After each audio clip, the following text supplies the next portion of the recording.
we've got some fascinating news, because my next guest has just produced, along with 36 other scientists from 18 countries, a peer-reviewed paper.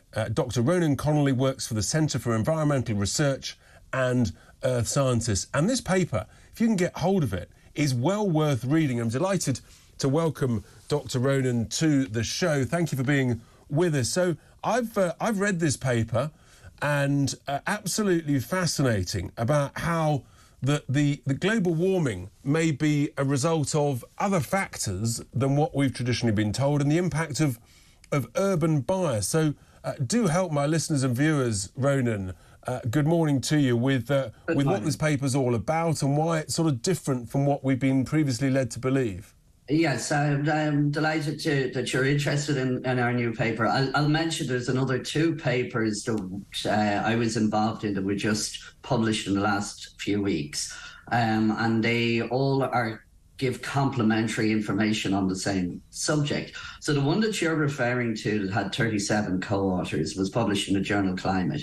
What we were looking at there is the land component of global temperatures, which is one of the main most compelling evidence for the calculating global warming. When people are calculating global temperatures on land, they use weather stations. And the problem is that cities are getting warmer. And a lot of people live in cities, so more than half of the population. So we're experiencing this local warming. But that's not representative of the entire planet, what the rest of the planet is experiencing. And what we found was, unfortunately, most of the weather stations that people are using for calculating global temperatures are in urban areas. So for our new study, what we did is we used the standard estimates that the UN Intergovernmental Panel on Climate Change, the IPCC, use, which includes all the stations, urban and rural, and then we compared it with just rural stations. Now, there's very few rural stations that go back to the 19th century or even the early 20th century. So we only had enough for the northern hemisphere, the northern half of the planet.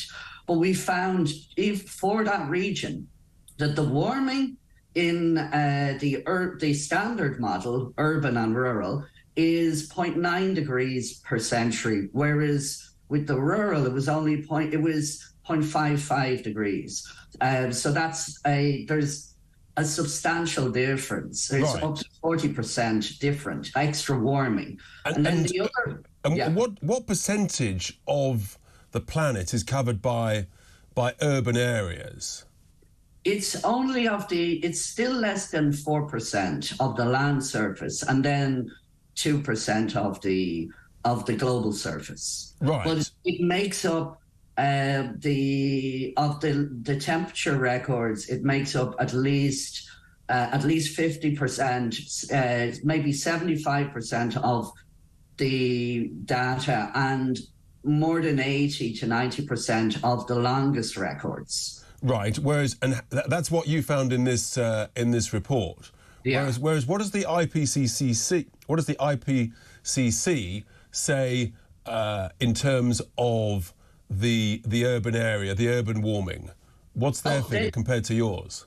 Yeah, well, they refer to a number of studies, some of them going back to 1990s, in which some scientists had claimed that the urbanization problem was small, less than 10%. Really? So that's a massive difference. Yeah, and then on that basis, they said, well, it's small enough that we don't really need to take any extra account of it. And that was a major mistake, because it is a big problem. And I'll tell you, it is human-caused climate change, because urban heat islands is a form of human-caused climate change. Sure. But it is nothing to do with greenhouse gases or any of the things that our climate policies are trying to reduce. This is a local effect. It's related to lack of greening. It's related to the concrete surfaces, the shapes of the buildings, the lack of vegetation. And it's important to take it to, because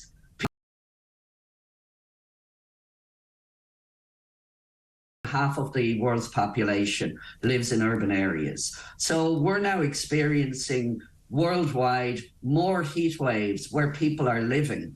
Which, in a sense, you would expect urban areas. It's no surprise. You don't have to be a rocket scientist, frankly.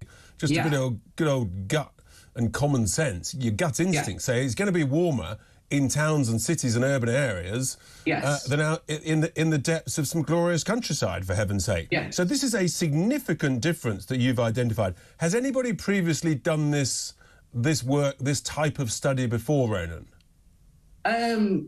Well, this is the most comprehensive one so far. Right. Now, but we independently, so there's 37 co-authors on this paper, but we had another paper that was published in a different journal which involved many of the same authors. There was 20 co-authors on that one.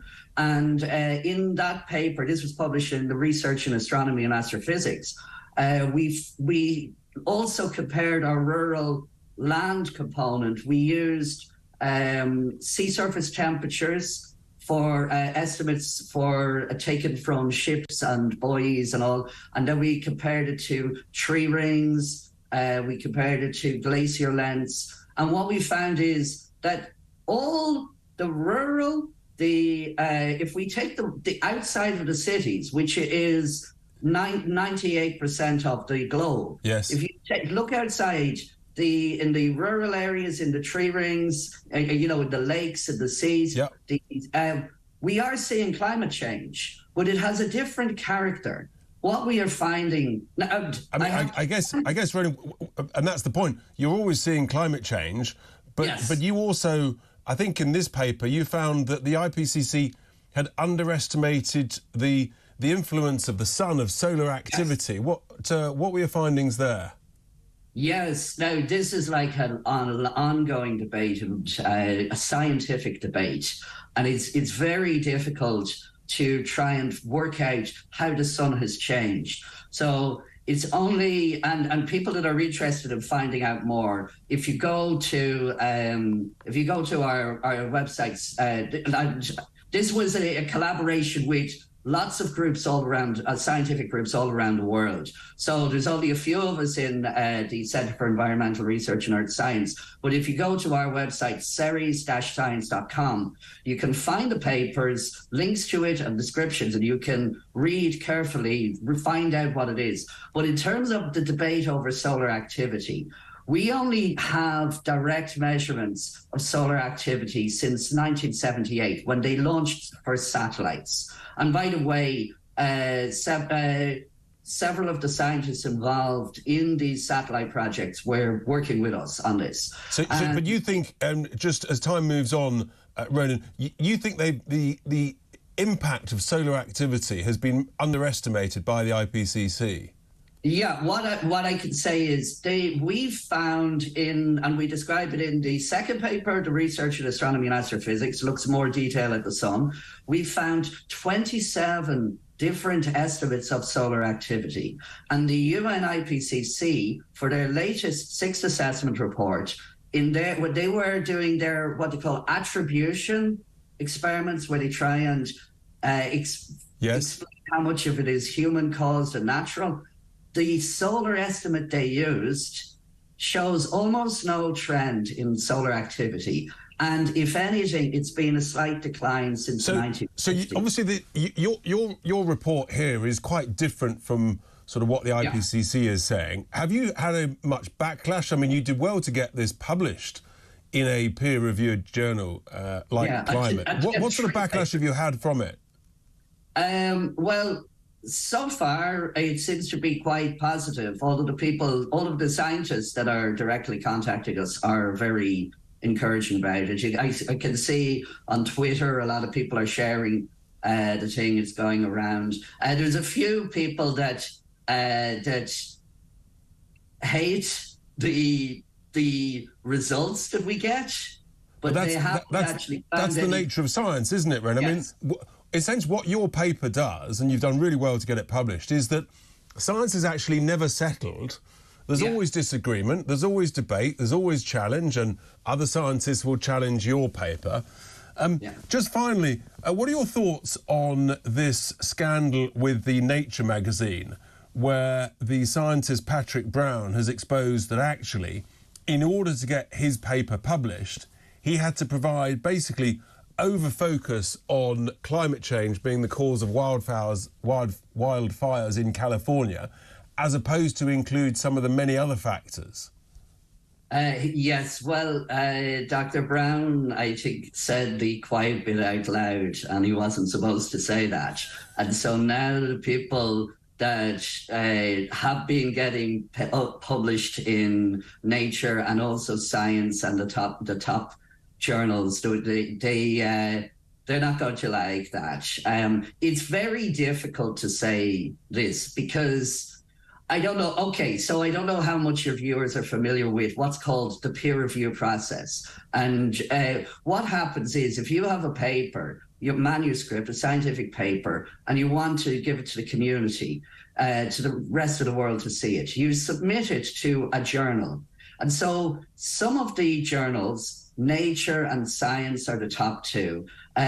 They're incredibly highly selective in how many papers they publish. They'll only publish like less than 10% of the papers, I think even 4% of the papers that are submitted to them.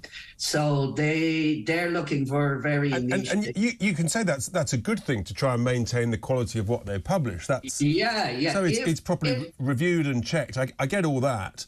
If the reasons for that were that they're electing for the highest quality papers, then that might make sense. But his point, Dr. Brown's point, was this: essentially the likes of Nature magazine were being very selective, and unless you had sort of the standard acceptable format of climate change narrative, then you wouldn't get your papers published. I mean, it's a very brave and serious allegation that the editor of Nature's magazine... There is no way I would have submitted these papers to either of those journals. Yeah, well, I think... We know everybody in the field who has, let's say, has a work that is that goes against what they know the editors in that journal like.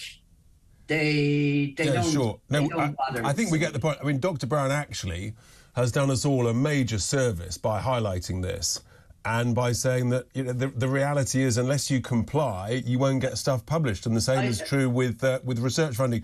I've got to move on, Ronan, because time is marching on. Yes. But a huge thank you for coming on and talking about your paper with 37 other scientists that challenges some of the standard IPCC assumptions. Well worth reading. Ceres-science.com. I'll try and put that on my socials for you.